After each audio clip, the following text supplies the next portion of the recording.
Last લેક્ચરમાં આપણે ionic ત્રિજ્યા અને પરમાણ્વીય ત્રિજ્યાની વાત કરી હતી.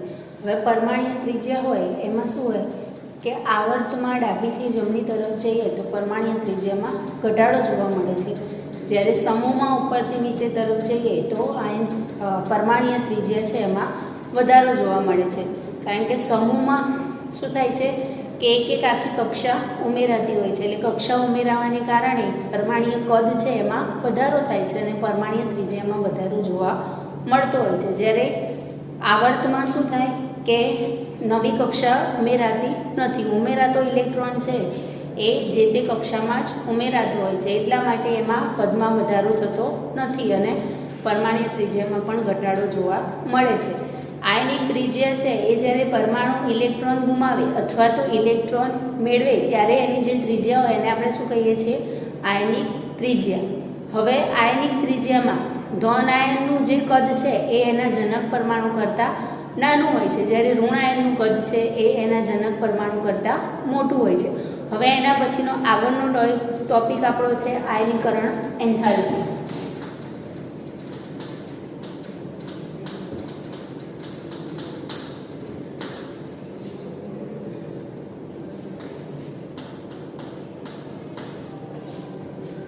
હવે આયનીકરણ એન્થાલ્પી શું છે? તો આપણે જોયું કે પરમાણુ જ્યારે પરમાણુ સ્વરૂપમાં હોય, મતલબ કે એને ઇલેક્ટ્રોન ગુમાવ્યો પણ નથી અને ઇલેક્ટ્રોન મેળવ્યો પણ નથી, ત્યારે એ કેવો હોય છે? તટસ્થ હોય છે, કે એમાં ઇલેક્ટ્રોન પણ સરખા અને કેન્દ્રમાં પ્રોટોન પણ સરખા હોય છે. પણ જ્યારે એ પરમાણુમાંથી આયન બને ત્યારે એ કાં તો ઇલેક્ટ્રોન ગુમાવે છે અથવા તો ઇલેક્ટ્રોન મેળવતો હોય છે. હવે આયનીકરણ એન્થાલ્પી એટલે શું? તો જ્યારે કોઈ પણ પરમાણુ છે એ એની ધરાવસ્થામાં હોય, ધરાવસ્થામાં હોય એટલે કે એ કેવો છે? ન્યુટ્રલ છે, કે એમાં પ્રોટોન અને ઇલેક્ટ્રોનની સંખ્યા કેવી છે? સરખી છે. પણ જ્યારે એ આયનમાં ફેરવાય છે એટલે એ જો ઇલેક્ટ્રોન ગુમાવે તો ધન આયન બને, પરમાણુ છે એ ઇલેક્ટ્રોન ગુમાવે છે તો ધન આયન બને છે. તો આ જે ધરાવસ્થામાં એ મુક્ત તટસ્થ પરમાણુ હોય છે એમાંથી ધન આયન બનાવે ત્યારે જે ઉર્જા વપરાય છે એને આપણે શું કહી શકીએ? આયનીકરણ એન્થાલ્પી. કે કોઈ પણ પરમાણુ છે એને ઇલેક્ટ્રોન ગુમાવવા માટે જે ઉર્જાની જરૂર પડે છે એને શું કહીશું? આયનીકરણ એન્થાલ્પી. હવે આયનીકરણ એન્થાલ્પીની જ્યારે પ્રોપર ડેફિનેશન કરવી હોય, એની પ્રોપર વ્યાખ્યા કરવી હોય તો શું થાય? તો ધરાવસ્થામાં વાયુ ધરાવસ્થા હોય એમાં પણ વાયુમય પરમાણુ છે એમાંથી એક ઇલેક્ટ્રોન મુક્ત કરવા માટે જે ઉર્જા આપવી પડે એને આપણે શું કહીએ છીએ? આયનીકરણ એન્થાલ્પી. તો ધરાવસ્થામાં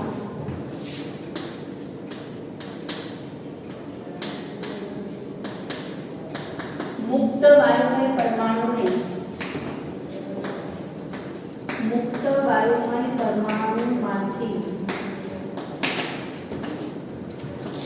એક ઇલેક્ટ્રોન દૂર કરવા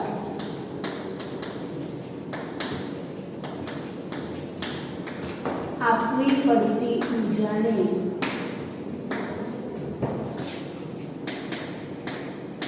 આયનીકરણ એન્થાલ્પી તરીકે ઓળખવામાં આવે છે.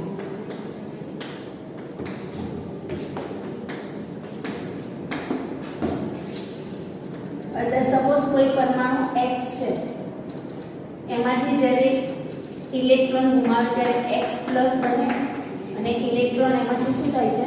દૂર થાય છે.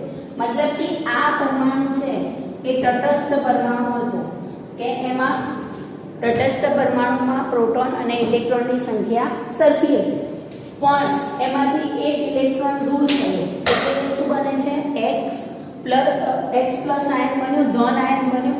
એટલે કે શોર્ટમાં આપણે એવું સમજી શકીએ કે તટસ્થ પરમાણુમાંથી ધન આયન બનાવવો હોય ત્યારે ધન આયન બનાવવા માટે જે ઉર્જા વપરાય છે એને શું કરીશું? આપણે આયનીકરણ એન્થાલ્પી તરીકે ઓળખીશું. હવે આ જે આયનીકરણ એન્થાલ્પી છે એમાં શરૂઆતમાં તો મેં કીધું એમ કે પરમાણુ તટસ્થ સ્વરૂપમાં તો એક ઇલેક્ટ્રોન ગુમાવ્યો, ધન આયન. હવે આ ધન આયન બનાવવા માટે આપણે ઉર્જા શું કરવું પડે છે? આપવી પડે છે. ઉર્જા આપવી પડે છે એટલે ઉર્જાનું શું થાય છે? શોષણ થાય છે, ઉર્જા મુક્ત થતી નથી. એટલે આયનીકરણ એન્થાલ્પીનું મૂલ્ય છે એ હંમેશા ધન. આયનીકરણ એન્થાલ્પી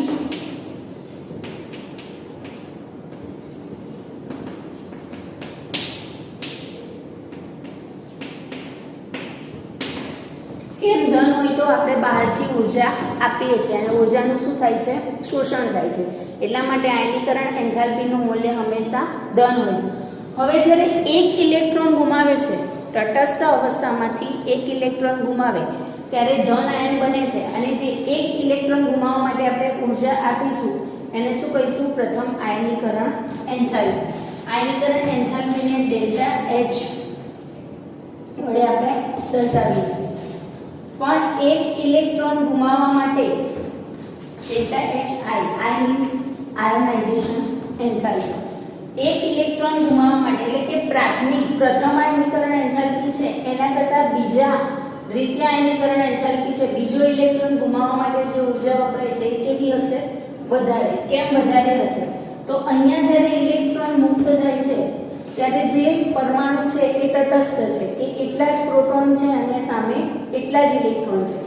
પણ જ્યારે ધન આયન બને છે અને ધન આયનમાંથી બીજો ઇલેક્ટ્રોન દૂર થતો હોય છે, પરમાણુ ધન આયન બને અને એ ધન આયનમાંથી બીજો ઇલેક્ટ્રોન દૂર થાય એટલે કેન્દ્રમાં પ્રોટોન તો એના એ જ છે, પણ બહારની કક્ષકમાં ઇલેક્ટ્રોન શું થાય છે?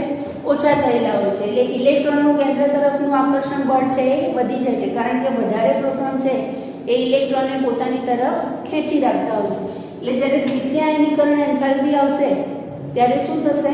કે ઉર્જા છે એ વધારે વપરાશે. પ્રથમ આયનીકરણ એન્થાલ્પીની કમ્પેરિઝનમાં દ્વિતીય આયનીકરણ એન્થાલ્પીનું મૂલ્ય કેવું હોય છે? વધારે હોય છે. અને દ્વિતીય આયનીકરણ એન્થાલ્પી કરતાં તૃતીય આયનીકરણ એન્થાલ્પીનું મૂલ્ય પણ કેવું હોય છે? વધારે હોય છે. તો ડેલ્ટા H1 કરતાં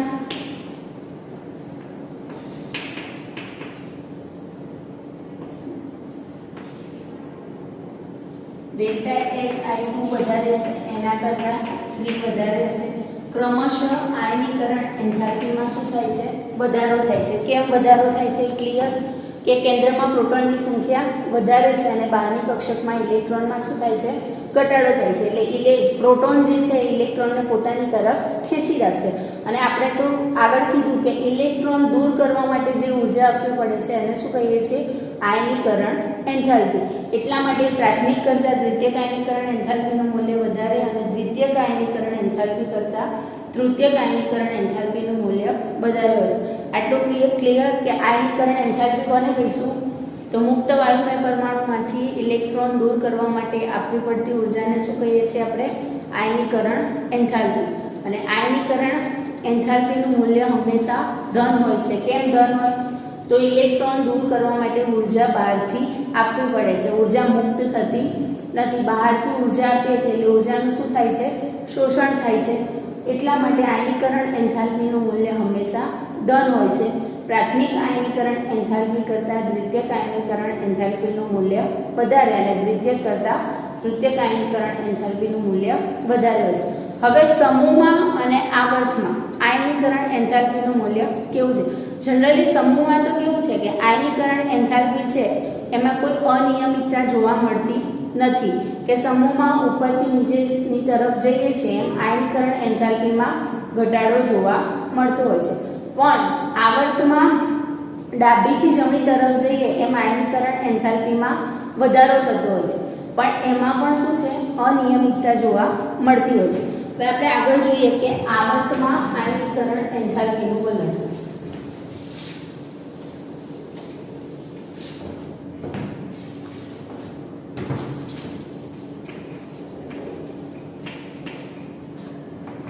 હવે આવર્તમાં આયનીકરણ એન્થાલ્પી, તો બીજા આવર્તની વાત કરીએ આપણે તો lithium, beryllium, boron, carbon, nitrogen, oxygen અને ફ્લોરિન. સમૂહ 18 ના જે તત્વો છે એની આયનીકરણ એન્થાલ્પીનું મૂલ્ય ખૂબ જ વધારે હોય છે. કેમ? તો સમૂહ 18 ના જે તત્વો છે એ તત્વો બધા કેવા છે? કે નેચરલી જેમનું અષ્ટક સંપૂર્ણ ભરાયેલું છે. હવે અષ્ટક સંપૂર્ણ ભરાયેલું હોય એમાંથી ઇલેક્ટ્રોન દૂર કરવો હોય તો ઉર્જા કેવી આપવી પડે? વધારે પડતી ઉર્જા આપવી પડે. એટલે આખું જે આવર્ત કોષ્ટક છે એમાં સૌથી વધારેમાં વધારે આયનીકરણ એન્થાલ્પીનું મૂલ્ય સમૂહ 18 ના તત્વોનું છે. કેમ? તો એનું અષ્ટક સંપૂર્ણ ભરાયેલું છે, એમાંથી ઇલેક્ટ્રોન દૂર કરવો હોય તો ઉર્જા કેવી આપવી પડે? વધારે ઉર્જા આપવી પડે છે. એટલા માટે સમૂહ 18ના જે તત્વો છે એની આયનીકરણ એન્થાલ્પીનું મૂલ્ય વધુ હોય છે. સમૂહ 1ના તત્વોની વાત કરીએ તો સમૂહ 1માં આપણને ખબર છે કે જે અષ્ટક પૂરું થવા સિવાય એક જ ઇલેક્ટ્રોન વધારાનો છે. સમૂહ 1માં lithium, sodium, potassium, rubidium, caesium અને ફ્રાન્સિયમ.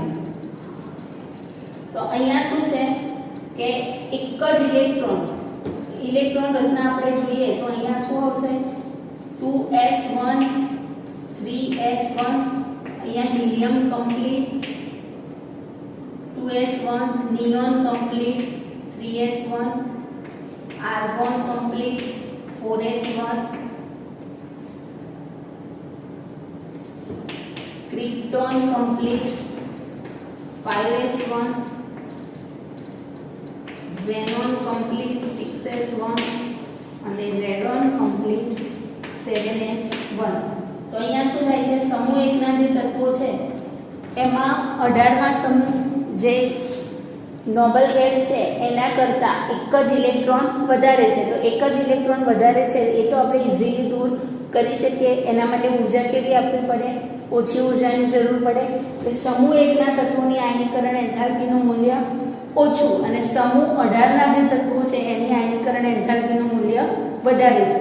હવે આપણે આવર્તમાં કીધું એમ તો અહીંયા આપણે આગળ પરમાણ્વીય ત્રિજ્યામાં શીખી ગયા કે એક જ કક્ષામાં નવો ઉમેરાતો ઇલેક્ટ્રોન છે એ એક જ કક્ષામાં ઉમેરાય છે. કે અહીંયા હિલિયમ કમ્પ્લીટ પછી 2s1 પછી અહીંયા શું આવશે 2s1 2s2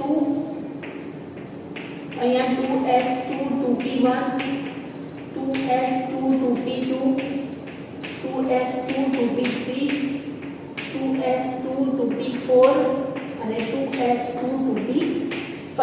તો કક્ષા તો બે જ છે. L કક્ષા જે છે એ જ કક્ષા અહીંયા આવશે.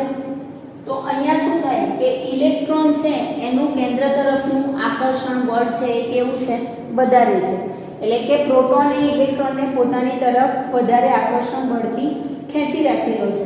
તો અહીંયાથી ઇલેક્ટ્રોન દૂર કરવો હોય, આવર્તમાંથી ઇલેક્ટ્રોન દૂર કરવો હોય તો આપણે ઉર્જા શું કરવી પડે? વધારે આપવી પડે. અને આપણે જે ઉર્જા આપીએ છીએ એ જ ઉર્જાને આપણે શું કહીએ છીએ? આયનીકરણ એન્થાલ્પી. તો આવર્તની જ્યારે વાત કરીએ ત્યારે શું થાય છે અહીંયા કે ઇલેક્ટ્રોનનું કેન્દ્ર તરફનું આકર્ષણ બળ છે એ વધારે હોય છે. એટલે ઇલેક્ટ્રોન દૂર કરવા માટે વધારે ઉર્જાની જરૂર પડતી હોય છે. એટલા માટે આવર્તમાં જ્યારે ડાબીથી જમણી તરફ આપણે જઈએ છીએ ત્યારે આયનીકરણ એન્થાલ્પીમાં શું થાય છે? વધારો જોવા મળતો હોય છે.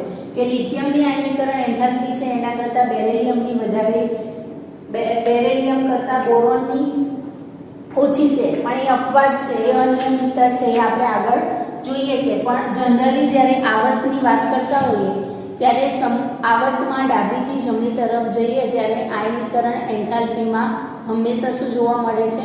વધારો જોવા મળતો હોય છે. હવે સમૂહની વાત કરીએ તો સમૂહમાં જ્યારે ઉપરથી નીચેની તરફ જઈએ છીએ, સમૂહમાં ઉપરથી નીચેની તરફ જઈએ ત્યારે આયનીકરણ એન્થાલ્પીમાં ઘટાડો જોવા મળે. કેમ આયનીકરણ એન્થાલ્પીમાં ઘટાડો જોવા મળે? તો એક નવો વર્ડ આવશે કે સિલ્ડિંગ અસર અથવા તો એને આપણે સ્ક્રીનિંગ અસર પણ કહી શકીએ છીએ. કે અહીંયા શું થાય છે કે લિથિયમની જ્યારે ઇલેક્ટ્રોન રચના આપણે લખતા હોઈએ ત્યારે મેં કીધું એમ કે લિથિયમમાં શું આવશે? 1s2 2s1. તો કેન્દ્રમાં પ્રોટોન કેટલા છે?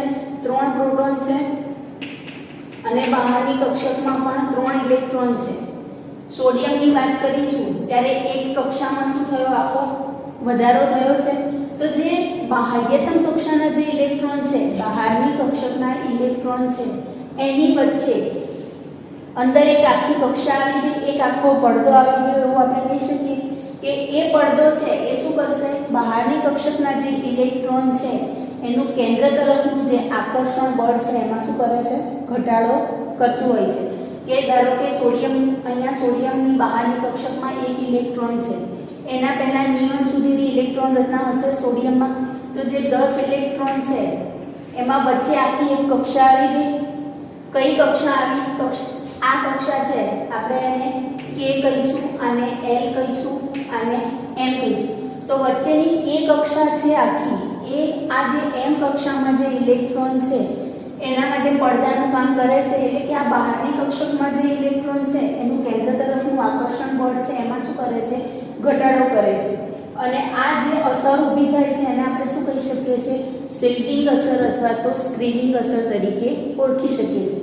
તો જ્યારે સમૂહમાં આપણે ઉપરથી નીચે જઈશું એમ આખા એક પડદામાં વધારો થવાનો છે, એક આખી કક્ષામાં વધારો થાય છે, એટલે કે શિલ્ડિંગ અસરમાં શું થાય છે, વધારો જોવા મળે છે. અહીંયા આવર્તમાં તો શિલ્ડિંગ અસર જોવા જ નથી મળતી. કેમ? કારણ કે એક જ કક્ષામાં ઇલેક્ટ્રોન ઉમેરાતો હોય છે. પણ સમૂહમાં ઉપરથી નીચે જઈએ એમ આપણે આગળ શીખી ગયા પરમાણ્વીય ત્રિજ્યામાં કે એક આખી કક્ષા અંદર ઉમેરાતી જાય છે.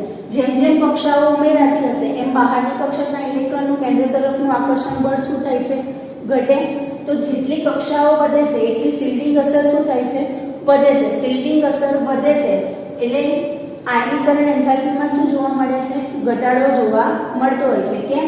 તો વચ્ચે પડદા જેટલા વધ્યા એટલે કે બહારની કક્ષકનો જે ઇલેક્ટ્રોન હતો એનું કેન્દ્ર તરફનું આકર્ષણ બળ છે એ શું થયું, કેન્દ્ર તરફનું આકર્ષણ બળ ઘટી ગયું. કેન્દ્ર તરફનું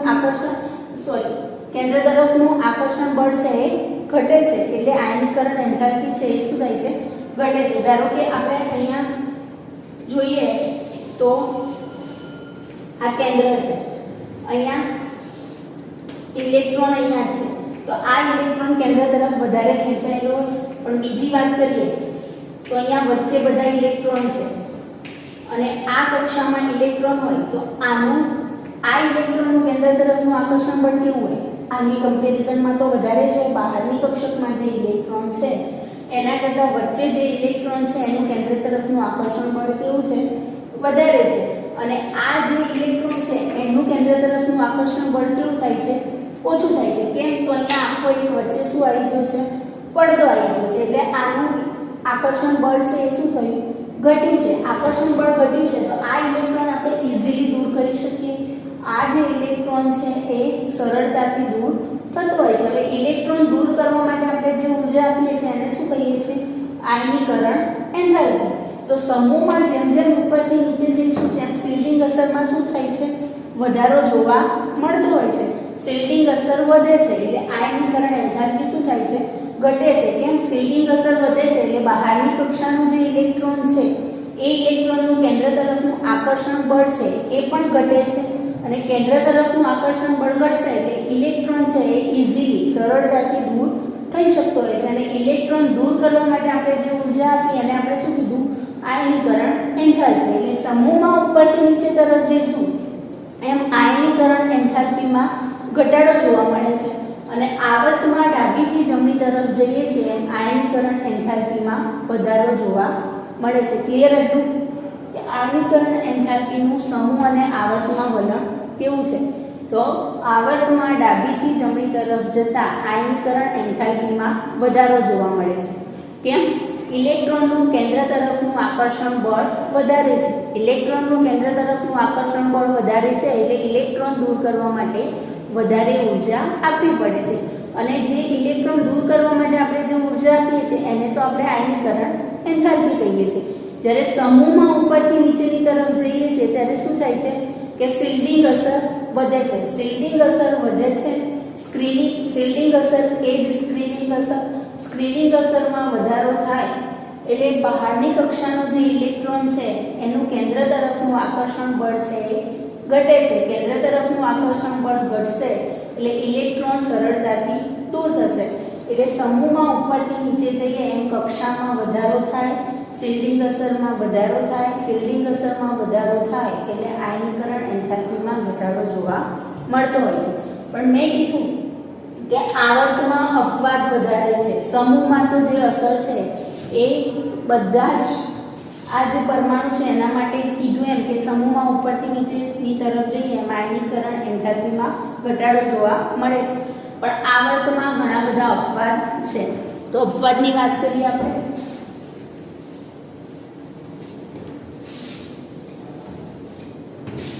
તો હમણાં આપણે કીધું કે લિથિયમ કરતાં બેરિલિયમની આયનીકરણ એન્થાલ્પી વધારે હોવી જોઈએ. બેરિલિયમ કરતાં બોરોનની વધારે, બોરોન કરતાં કાર્બનની કાર્બન કરતાં નાઇટ્રોજનની વધારે, નાઇટ્રોજન કરતાં ઓક્સિજન અને ઓક્સિજન કરતાં ફ્લોરિનની વધે.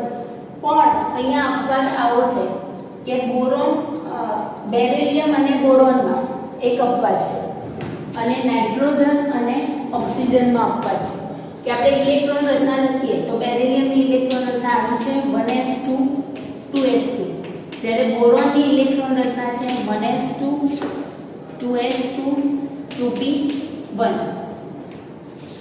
કે લિથિયમ કરતાં બેરિલિયમની આયનીકરણ એન્થાલ્પી વધારે, બેરિલિયમ કરતાં બોરોનની વધારે હોવી જોઈએ, બોરોન કરતાં કાર્બનની વધારે હોવી જોઈએ, કાર્બન કરતાં નાઇટ્રોજનની, નાઇટ્રોજન કરતાં ઓક્સિજનની અને ઓક્સિજન કરતાં ફ્લોરિનની વધારે હોય. પણ અહીંયા બે જગ્યાએ અપવાદ છે.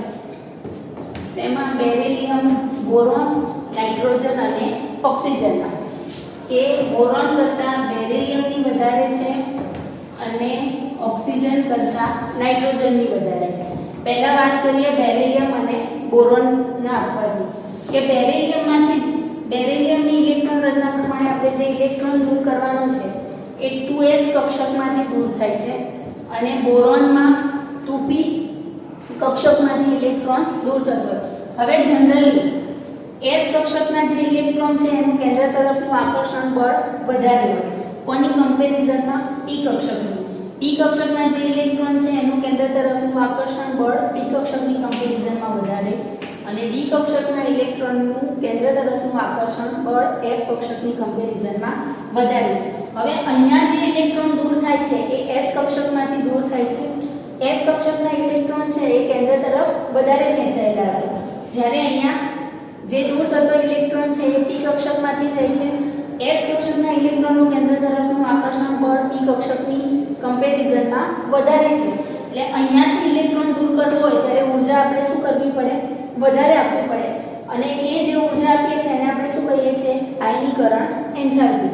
એટલે અહીંયા બેરિલિયમમાં જે દૂર થતો ઇલેક્ટ્રોન છે એ 2s કક્ષકમાંથી દૂર થાય છે અને 2s કક્ષકના ઇલેક્ટ્રોન કેન્દ્ર તરફ વધારે આકર્ષાયેલા હશે, જ્યારે બોરોનમાં દૂર થતો જે ઇલેક્ટ્રોન છે એ 2p કક્ષકમાંથી દૂર થાય છે. એટલે અહીંયા જે ઇલેક્ટ્રોન છે એનું s કક્ષકની કમ્પેરિઝનમાં તો આકર્ષણ બળ કેવું હશે? ઓછું હશે. એટલે આ ઇલેક્ટ્રોન સરળતાથી દૂર થઈ શકશે, પણ આ ઇલેક્ટ્રોન સરળતાથી દૂર થાય નહીં. એટલા માટે બેરિલિયમની આયનીકરણ એન્થાલ્પી છે એ બોરોન કરતાં વધારે છે. હવે ઓક્સિજન અને નાઇટ્રોજનની વાત કરીએ તો નાઇટ્રોજનની ઇલેક્ટ્રોન રચના જોઈએ તો શું આવશે? 1s2 2s2 2p3 અને ઓક્સિજનની ઇલેક્ટ્રોન રચના જોઈશું તો 1s2 2s2 2p4. હવે અહીંયા p કક્ષક આ રીતે ભરાયેલી હશે, નાઇટ્રોજનમાં p કક્ષક અર્ધપૂર્ણ ભરાયેલી હશે, જ્યારે ઓક્સિજનમાં p કક્ષકમાં અર્ધપૂર્ણ કરતાં એક ઇલેક્ટ્રોન કેવો છે? વધારે છે. નાઇટ્રોજનમાં p કક્ષક અર્ધપૂર્ણ ભરાયેલી છે અને ઓક્સિજનમાં અર્ધપૂર્ણ કરતાં એક ઇલેક્ટ્રોન વધારે છે. હવે જ્યારે અર્ધપૂર્ણ ભરાયેલી અથવા તો સંપૂર્ણ ભરાયેલી જે ઇલેક્ટ્રોન રચના છે, સંપૂર્ણ ભરાયેલી કક્ષકોની જે ઇલેક્ટ્રોન રચના છે એ કેવી હોય છે? વધારે સ્થાયી હોય છે. અર્ધપૂર્ણ અથવા સંપૂર્ણ ભરાયેલી જે કક્ષકો છે એ કેવી છે? વધારે સ્થાયી છે. હવે અહીંયા અર્ધપૂર્ણ ભરાયેલી જે કક્ષક છે એમાંથી ઇલેક્ટ્રોન દૂર કરવો હોય તો ઊર્જા કેવી આપવી પડે છે? વધારે આપવી પડે છે. પણ અહીંયા ઓક્સિજનમાં કેવું છે કે અર્ધપૂર્ણ કરતાં એક ઇલેક્ટ્રોન વધારે છે. અહીંયા ઇલેક્ટ્રોન વચ્ચે અપાકર્ષણ હોય, ઇલેક્ટ્રોન વચ્ચે અપાકર્ષણ હોય છે. આપણે શીખી ગયા છીએ આગળ કે સમાન વીજભાર હોય ત્યાં અપાકર્ષણ હોય અને ઓપોઝિટ વીજભાર હોય ત્યાં આકર્ષણ હોય. હવે અહીંયા ઇલેક્ટ્રોન વચ્ચે અપાકર્ષણ થાય એટલે આ ઇલેક્ટ્રોન તો આ ઇલેક્ટ્રોનને દૂર કરવાનો જ પ્રયત્ન કરે. ત્યારે અહીંયા શું છે કે કક્ષકો અર્ધપૂર્ણ ભરાયેલી છે એટલે કેવી છે? સ્થાયી છે. તો સ્થાયી ઇલેક્ટ્રોન રચનામાંથી ઇલેક્ટ્રોન દૂર કરવો હોય તો આપણે ઊર્જા કેવી આપવી પડે? વધારે આપવી પડે. જ્યારે અહીંયા ઇલેક્ટ્રોન વચ્ચે અપાકર્ષણ થાય એટલે આ જે ઇલેક્ટ્રોન અર્ધપૂર્ણ કરતાં જે વધારાનો છે એ આપણે ઓછી ઊર્જા આપીશું તો પણ સરળતાથી દૂર થશે. જ્યારે અહીંયા અર્ધપૂર્ણ ભરાયેલી છે એટલે સરળતાથી દૂર થઈ શકે નહીં, કારણ કે ઇલેક્ટ્રોન રચના કેવી થાય છે? સ્થાયી થાય છે અને સ્થાયી ઇલેક્ટ્રોન રચનામાંથી ઇલેક્ટ્રોન દૂર કરવા માટે વધારે ઊર્જા આપવી પડે છે. એટલા માટે નાઇટ્રોજનની આયનીકરણ એન્થાલ્પી વધારે છે, જ્યારે ઓક્સિજનમાં ઇલેક્ટ્રોન વચ્ચે અપાકર્ષણ જોવા મળે છે, કારણ કે px કક્ષક જે છે એમાં 2 ઇલેક્ટ્રોન આવી ગયા, તો 2 ઇલેક્ટ્રોન છે એટલે સરખો વીજભાર છે તો અપાકર્ષણ વધારે જોવા મળે, અને ઉર્જા આપણે ઓછી આપીએ તો પણ ઇલેક્ટ્રોન સરળતાથી દૂર થાય, એટલા માટે એની આયનીકરણ એન્થાલ્પી કેવી છે? ઓછી છે. ક્લિયર? આવર્તમાં 2 અપવાદ છે. આ અપવાદ બધા જ આવર્ત માટે લાગુ પડે છે, જ્યારે સમૂહમાં કોઈ અપવાદ જોવા મળતો નથી. ક્લિયર? કે આયનીકરણ એન્થાલ્પી એટલે કે પરમાણુ છે એમાંથી ધન આયન બનાવવો હોય ત્યારે જે ઉર્જાની જરૂર પડે એને આપણે શું કહીશું? આયનીકરણ એન્થાલ્પી. આયનીકરણ એન્થાલ્પી હંમેશા ધન હોય. કેમ ધન હોય આપણે શીખી ગયા કે બહારથી આપણે ઉર્જા આપીએ છીએ, ઉર્જાનું શું થાય છે? શોષણ થાય છે, ઉર્જા મુક્ત થતી નથી, એટલા માટે એનું મૂલ્ય હંમેશા ધન હોય છે. સમૂહમાં ઉપરથી નીચે જઈએ છીએ એમ સ્ક્રીનિંગ અસરમાં શું થાય છે? વધારો થાય છે. સ્ક્રીનિંગ અસરમાં વધારો થાય છે એટલે આયનીકરણ એન્થાલ્પીમાં ઘટાડો જોવા મળે છે. તો સ્ક્રીનિંગ અસર અને આયનીકરણ એન્થાલ્પી વચ્ચેનો સંબંધ કેવો થયો? વ્યસ્ત પ્રમાણનો થયો એવું કહી શકીએ. જ્યારે પરમાણ્વીય ત્રિજ્યા અને આયનીકરણ એન્થાલ્પી છે એનો સંબંધ કેવો થયો? આપણે શીખી ગયા કે આવર્તમાં ડાબીથી જમણી બાજુ જઈએ છીએ એમ પરમાણ્વીય ત્રિજ્યામાં ઘટાડો જોવા મળે છે, જ્યારે આયનીકરણ એન્થાલ્પીમાં શું થાય છે? વધારો જોવા મળે છે. તો એ પણ સંબંધ કેવો થયો? વ્યસ્ત પ્રમાણનો થયો. ક્લિયર? એટલું સ્ક્રીનિંગ અસર અને આયનીકરણ એન્થાલ્પીનો સંબંધ વ્યસ્ત પ્રમાણનો છે કે જેટલી સ્ક્રીનિંગ અસર વધારે એટલી આયનીકરણ એન્થાલ્પી ઓછી. એના પછીના લેક્ચરમાં આવશે ઇલેક્ટ્રોન પ્રાપ્તિ એન્થાલ્પી.